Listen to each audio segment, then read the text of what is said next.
So hello dear students, welcome back to this session of ICT Virtual Classroom. ICT Virtual Classroom के इस session में आप सभी का एक बार फिर से स्वागत करते हैं। आज की क्लास में बात करने जा रहे हैं क्लास 7 साइंस सब्जेक्ट के ऊपर, कक्षा 7 विषय विज्ञान के ऊपर, जिसमें हम लोग आपके चैप्टर नंबर 1 को डिस्कस कर रहे थे और इस चैप्टर को पूरे अच्छे तरीके से कवर अप करने के बाद हम इसकी एक्सरसाइज के ऊपर आ चुके हैं। इसके क्वेश्चन आंसर्स हम लोग कर रहे हैं। अपनी प्रीवियस क्लास में हमने कुछ क्वेश्चन आंसर्स का देखा था सॉल्यूशन। आज की क्लास में हम अपनी जो एक्सरसाइज है उसको कंप्लीट करेंगे, आगे के पार्ट्स के ऊपर डिस्कशन करेंगे। तो मैं उम्मीद करता हूँ आप सबके सब फिट फाइन हेल्दी होंगे और बिल्कुल रेडी होंगे क्लास के लिए। अपने अपनी सीट्स पर बैठ जाइए, हम आज की क्लास को स्टार्ट करने जा रहे हैं। अपना पूरा ध्यान सामने स्क्रीन पर लगा कर रखें। हम चलते हैं स्मार्ट बोर्ड की स्क्रीन पर। तो चलिए डियर स्टूडेंट्स, अपनी पिछली क्लास में हमने काफ़ी सारे क्वेश्चन आंसर्स को डिस्कस करा था, जिसमें कि हमारे पास क्वेश्चन नंबर 1, 2, 3 हमने इसमें डिस्कस कर लिए हैं। ठीक है, क्वेश्चन नंबर 4 के बारे में भी हमने अपना डिस्कशन कर लिया था। ठीक है, आज हम बात करेंगे क्वेश्चन नंबर 6 से। क्वेश्चन नंबर 6 से, जिसमें कि फिल इन द ब्लैंक्स है। Okay, so fill in the blanks हम कर रहे हैं अभी, जिसके कि हमारे पास ABCD 4 पार्ट्स। ठीक है, चलिए वन बाय वन इनको सॉल्व करते हैं। चलिए, तो हमको फिलअप्स करने हैं आज की क्लास में। ठीक है, क्वेश्चन नंबर 6 है ये आपकी बुक का, क्वेश्चन नंबर 6 एक्सरसाइज का। इसको हम सॉल्व आज की क्लास में कर रहे हैं। सबसे पहले फर्स्ट क्वेश्चन है। फर्स्ट क्वेश्चन में हमसे कहा जा रहा है ए पार्ट में, green plants are called dash since they synthesize their own food. हरे पौधे जो है अपना खाना खुद से बना लेते हैं, इसलिए उन्हें हम क्या कहते हैं? इसीलिए उन्हें हम कहते हैं ऑटोट्रोफ्स।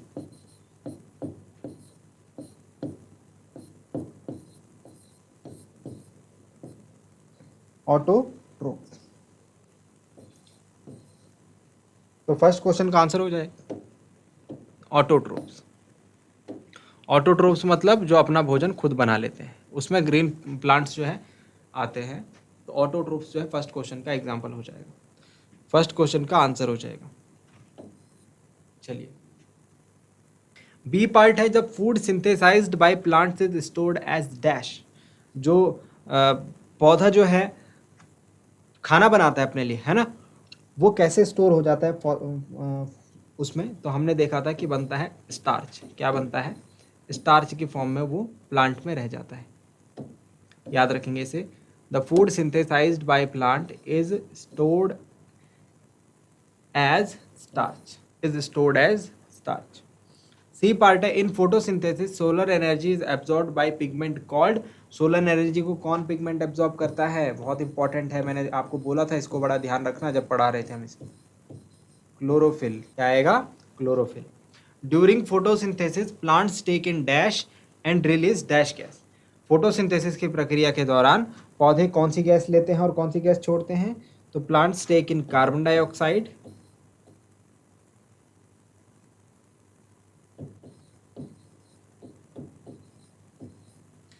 and release oxygen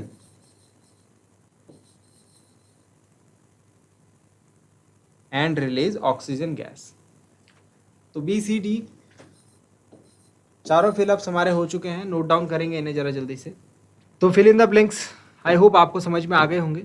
ठीक है, इसके बाद हम नेक्स्ट पार्ट के ऊपर जाते हैं, जो कि हमारा name the following. Name the following. तो इसको हम लोग जो है तीनों क्वेश्चंस को मैं आपको एक बार रीड करवा देता हूँ। सबसे पहला क्वेश्चन है, हमको इसके लिए एक नाम देना है। एक पैरासिटिक प्लांट है with yellow slender and branch steam.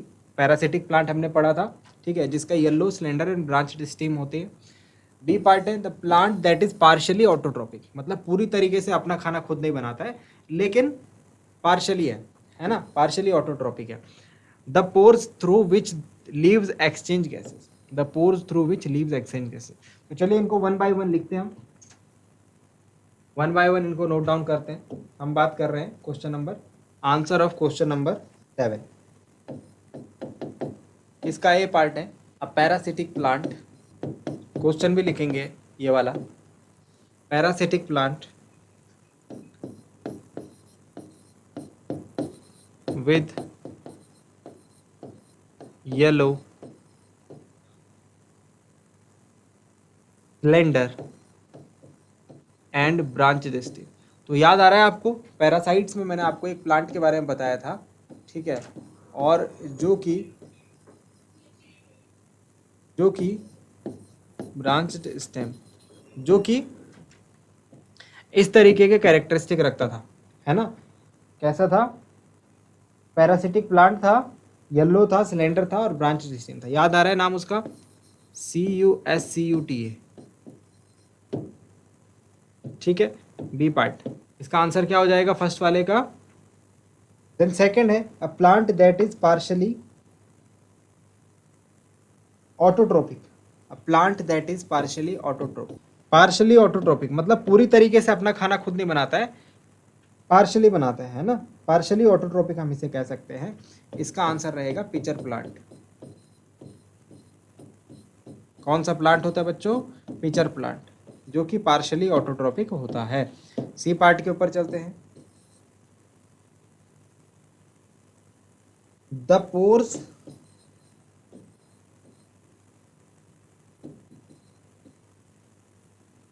Through which leaves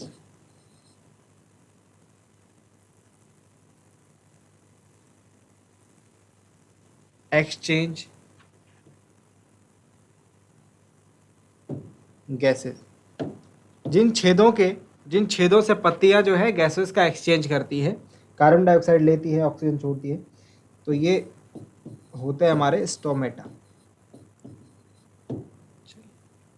note down कीजिए इन्हें, नोट डाउन करेंगे।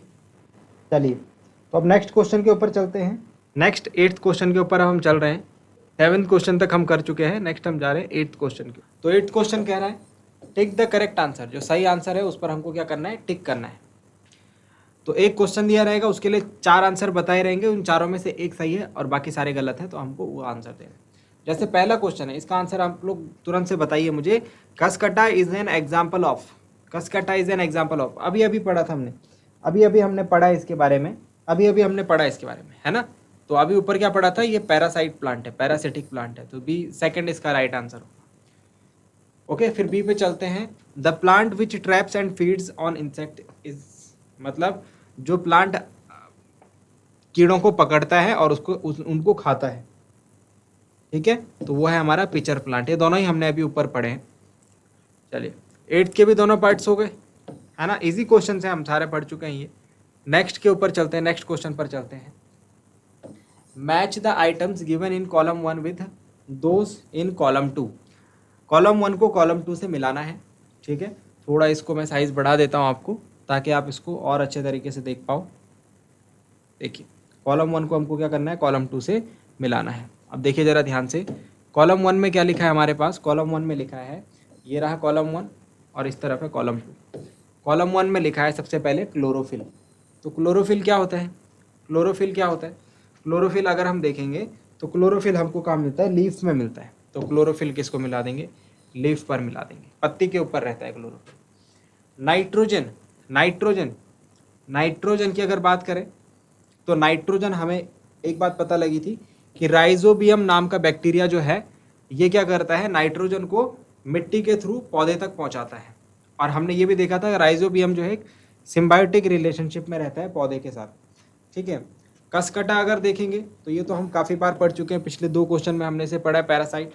और पिचर प्लांट है उस तरफ, तो हमें पता है कि इंसेक्ट्स को खाता है पिचर प्लांट। लास्ट बचा हमारा एनिमल्स, तो एनिमल्स हमारे क्या होते हैं? हेट्रोट्रोप्स होते हैं। तो इस तरीके से हमारे कॉलम 1 और कॉलम 2 को हमने मैच कर दिया है, ठीक है। अगर बात करें कॉलम 1 और कॉलम 2 की मैचिंग की, तो इस तरीके से आप इनको मैच करेंगे।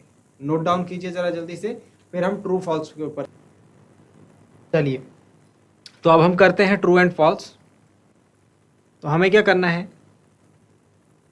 ट्रू और फॉल्स को मार्क करना है, ठीक है। ट्रू मतलब अगर सत्य कथन होगा तो ट्रू और असत्य होगा तो फॉल्स, ठीक है। चलिए तो फर्स्ट क्वेश्चन के ऊपर चलते हैं। फर्स्ट क्वेश्चन में लिखा है, फर्स्ट पार्ट में लिखा है इसके क्वेश्चन, सॉरी, फर्स्ट पार्ट में लिखा है carbon dioxide is released during photosynthesis. True है या फॉल्स है? Carbon dioxide is released during photosynthesis. Photosynthesis की प्रक्रिया में कार्बन डाइऑक्साइड गैस रिलीज होती है। अगर आपको याद हो तो कार्बन डाइऑक्साइड पौधे को चाहिए होती है, तो वो एब्जॉर्ब होती है, रिलीज कौन सी होती है? ऑक्सीजन। तो कार्बन डाइऑक्साइड रिलीज होती है, आप लिखेंगे फॉल्स। क्या होगा पहले का आंसर? फॉल्स। ट्रू और फॉल्स में से कौन सा होगा? फॉल्स होगा। Second part, plants which synthesize their food are called saprotrophs. Plants which synthesize their food are called saprotrophs. क्या ये बात सही है? ये बात तो कोई भी बता सकता है। जो अपना खाना खुद बनाते हैं उनको ऑटोट्रोप्स बोलते हैं, सेप्रोट्रोप्स नहीं। तो ये भी क्या है? ये भी फॉल्स है। यहाँ पर लिखा है सेप्रोट्रोप्स, सेप्रोट्रोप्स उनको नहीं बोलते हैं, उनको ऑटोट्रोप्स बोलते हैं। तो ये वाला भी क्या हो गया? फॉल्स हो गया, सेकंड वाला। थर्ड के ऊपर चलते हैं, थर्ड क्वेश्चन के ऊपर चलते हैं। थर्ड क्वेश्चन है, the product of photosynthesis is not a protein. The product of photosynthesis is not a protein. Photosynthesis की प्रक्रिया में जो प्रोडक्ट है मैं आपको बता देता हूँ। प्रोडक्ट के तौर पर हमें मिलते हैं ग्लूकोज, ठीक है, साथ में ऑक्सीजन और वाटर। तो इसमें हमको प्रोटीन नहीं मिला। यही ये कह रहे हैं कि प्रोटीन इसका प्रोडक्ट नहीं होता है। बिल्कुल सही बात है, तो ट्रू हो जाएगा ये वाला। Solar energy is converted into chemical energy during photosynthesis. बहुत सही बात है, सोलर एनर्जी को हम केमिकल एनर्जी में कन्वर्ट करते हैं फोटोसिंथेसिस। सूर्य से मिलने वाली ऊर्जा को रासायनिक ऊर्जा में बदला जाता है फोटोसिंथेसिस की प्रक्रिया में। इसको आप भी याद रख लेना, इस स्टेटमेंट को। बहुत इंपॉर्टेंट स्टेटमेंट है, जरूरी है, आपसे पूछा जाएगा एग्जाम में। सोलर एनर्जी यानी कि सूर्य से मिलने वाली ऊर्जा टर्न्स इनटू केमिकल एनर्जी, उसको रासायनिक ऊर्जा में बदल दिया जाता है फोटोसिंथेसिस की प्रक्रिया में। याद रखना इस बात को, नोट डाउन करेंगे सारे ट्रू फॉल्स को, फिर हम नेक्स्ट पार्ट के ऊपर चलते हैं। जल्दी से नोट डाउन करें। चलिए, तो अब चलते हैं अपने लास्ट पार्ट की तरफ। कुछ फाइनल क्वेश्चंस अब आने वाले हैं, ठीक है, और फिर ये चैप्टर हमारा पूरी तरीके से कवर अप हो जाएगा, ठीक है। Choose the correct option from the following. Choose the correct option from the following. आपको इनमें से करेक्ट ऑप्शन यानी सही ऑप्शन का जो है चुनाव करना है। क्वेश्चन नंबर 11 के ऊपर हम बात कर रहे हैं, ठीक है। फर्स्ट क्वेश्चन के ऊपर आते हैं। Which part of the plant takes in carbon dioxide from the air for photosynthesis. कौन सा प्लांट जो है, कौन सा पार्ट जो है प्लांट का, पौधे में फोटोसिंथेसिस होता है, बट ये कह रहे हैं कि जो कार्बन डाइऑक्साइड जो है लेने का काम होता है एटमॉस्फेयर से यानी एयर से, वो कौन सा पार्ट लेता है। तो सोच समझ के बताइएगा। यहाँ पर 4 ऑप्शन दिए गए। रूट हेयर, जड़, जड़ जो कि कहाँ होती है? जमीन के अंदर होती है। स्टोमेटा जो कि छेद होते हैं किसके ऊपर? प्लांट के जो लीव्स होती हैं उसके ऊपर, ठीक है, या फिर लीव वेन्स हो गई, पत्तियाँ, या फिर पेटल्स हो गए जो फूल का पार्ट होते हैं। तो जरा सोचिए कि कौन सा भाग जो है कार्बन डाइऑक्साइड को एब्जॉर्ब करने का काम करता है या फिर कार्बन डाइऑक्साइड को लेने का काम करता है। अभी अभी हमने पढ़ा था कि स्टोमेटा जो है ये क्या काम करता है? एक्सचेंज ऑफ गैसेस, यानी कार्बन डाइऑक्साइड को लेने का और ऑक्सीजन को रिलीज करने का काम जो है स्टोमेटा के थ्रू होता है। तो ध्यान रखना कि स्टोमेटा जो है प्लांट का वो पार्ट है जहाँ से कार्बन डाइऑक्साइड ली जाती है एयर से। याद आ रहा है? ठीक है। नेक्स्ट जो है, नेक्स्ट क्वेश्चन भी इसी टाइप का है। Plants take carbon dioxide from the atmosphere mainly through their dash. तो इसमें 4 ऑप्शन है। रूट्स, स्टेम, फ्लावर्स और लीफ। जड़ों से लेते हैं ऑक्सीजन, स्टेम पत्तियों तनों से लेते हैं, फूलों से लेते हैं, या फिर पत्तियों से लेते हैं। देखो, कार्बन डाइऑक्साइड जो है फोटोसिंथेसिस की जो प्रक्रिया है वो मेनली प्लांट के हर पार्ट में होती है। जो भी प्लांट का ग्रीन पार्ट होता है, चाहे वो स्टीम कह लो, चाहे आप उसे लीव्स कह लो, है ना, वो सब जगह होता है। लेकिन मेनली यहाँ पर बोला है, मेनली मुख्य तौर पर जो है कहाँ पर कार्बन डाइऑक्साइड गैस ली जाती है एटमॉस्फेयर से। तो आप ध्यान देना, लीव्स कहाँ पर ली जाती है? मेनली मुख्य तौर पर ये लीव्स से जो है कार्बन डाइऑक्साइड गैस ली जाती है। ठीक हो गया। अच्छा, इसके बाद मैं आपसे एक एक्टिविटी करने के लिए कहूँगा, ठीक है। उसके जो लास्ट क्वेश्चन है उसके ऊपर डिस्कशन करेंगे, ठीक है। ये एक्टिविटी आपको करनी है, आपको एक प्रोजेक्ट करना है। इस प्रोजेक्ट में आप देख रहे होंगे कि जैसे आपको यहाँ पर दिख रहा है साइड में, ये साइड वाला पोर्शन दिख रहा है आपको, ये वाला, ठीक है। अब इसको मैं समझाता हूँ यहाँ पर क्या हो रहा है। आपको क्या करना है, एक प्लांट लेना है, ठीक है, एक गमले में लगा हुआ प्लांट लेना है, ठीक है, जिसकी चौड़ी चौड़ी पत्तियाँ होनी चाहिए, ठीक है। अब आपको एक काला पेपर लेना है, ब्लैक पेपर, ठीक है, और उसको छोटा सा स्क्वायर बीच में से काट देना है। जैसे यहाँ पर देख रहे हो आप, ये काला पेपर, उसके बीच में स्क्वायर काटा हुआ है इस तरीके से, ठीक है। इसके बाद क्या करना है, cover a part of 2 leaves with these papers and secure them with paper clips. आपको पेपर क्लिप्स की मदद से, पेपर क्लिप की मदद से ये जो आपने काला जो पेपर काटा है इसको आपको प्लांट के ऊपर कवर कर देना है, चिपका देना है, जैसे आपको यहाँ फिगर में दिख रहा है। ठीक, इसके बाद क्या करना है, keep the plant in sunlight for 2 to 5 days, 2 से 5 दिन तक इस प्लांट को आपको धूप में रखना है। अब आपको 2 से 5 दिन के बाद जो है इस ये जो आपने काला कागज लगाया इसको निकालना है और आपको फिर क्या करना है, अंतर देखना है। ठीक है, आपको देखना है कि उसके कलर में कुछ चेंज हुआ या नहीं हुआ, ये सारी चीज़ें देखनी है। फिर उसके बाद आपको क्या करना है, आयोडीन टेस्ट करना है। आयोडीन टेस्ट हमने बताया है किस तरीके से करते हैं। आयोडीन टेस्ट में एक में ब्लू ब्लैक कलर आपको दिखेगा, एक में ब्लू ब्लैक कलर नहीं दिखेगा। ठीक है, उसके बाद आपको क्या करना है, वो चेक करके आपको पता लगाना है जो भी काम होगा। Remove the strip and expose the covered part of the sunlight for 2-3 days। आपको उसके बाद जो है आपको अब ये स्ट्रिप हटानी है, ये जो कागज़ का आपने टुकड़ा लगाया है हटाना है। उसके बाद फिर से 2-3 दिन के लिए आपको इसको क्या कर देना है, धूप में रख देना है। और फिर क्या करना है, फिर उसके बाद दोबारा आयोडीन टेस्ट करना है और फिर आप देखना आप क्या ऑब्जर्व करते हैं। तो ये एक एक्सपेरिमेंट है, इंटरेस्टिंग सा है, आप करना, आपको आनंद आएगा और आपको बहुत कुछ सीखने को मिलेगा। नेक्स्ट है, visit a green house if there is one near your place, observe how they grow plants, find out how they regulate the amount of light, water and carbon dioxide to grow the plants. एक green house देखना है आपने, ठीक है, अपने आजू बाजू आपको पता लगाना पड़ेगा कहाँ पर ग्रीन हाउस है। ठीक है, और वहाँ पर जाकर के ग्रीन हाउस आप विजिट कीजिए, उसके बारे में समझिए। थर्ड है, try growing a sweet potato just in water, describe your experiment and house. Very good. आपको थर्ड में क्या करना है, एक स्वीट पोटैटो होता है, स्वीट पोटैटो एक वेजिटेबल या फ्रूट कह लीजिए, ये हमारे पास होता है और हमको इसको सिर्फ पानी में जो है ग्रो करना है, हमको मिट्टी वगैरह कुछ चीज़ नहीं लेनी, पानी में इसको ग्रो करना है। तो आपको ये तीनों जो है छोटी छोटी एक्टिविटीज़ जो है आप करें, आपको जो है आनंद आएगा।